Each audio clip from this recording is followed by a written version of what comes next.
Welcome to Fast Fix. Today I will show you how to find the viral filter Disgust on Snapchat. So when you go to your TikTok application and try to search the Disgust filter, you will see that it was viral today. So many people are using this Disgust filter, and we'll try to, for example, try to tap on this one. And unfortunately, this gust filter is not available on TikTok. So where can we find this disgust filter? So we should open our Snapchat app. So you need to open the Snapchat. Now here, for example, we want to take a snap right over here.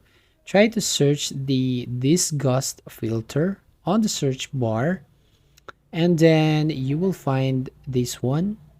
Now tap the first one, the disgust, using your lens on Snapchat. And if we try to take this one, for example, and take a snap, so here is the result. So right there. Now you can download this on your device and try to upload this on TikTok. Now you can tap that next button to post it on your TikTok app.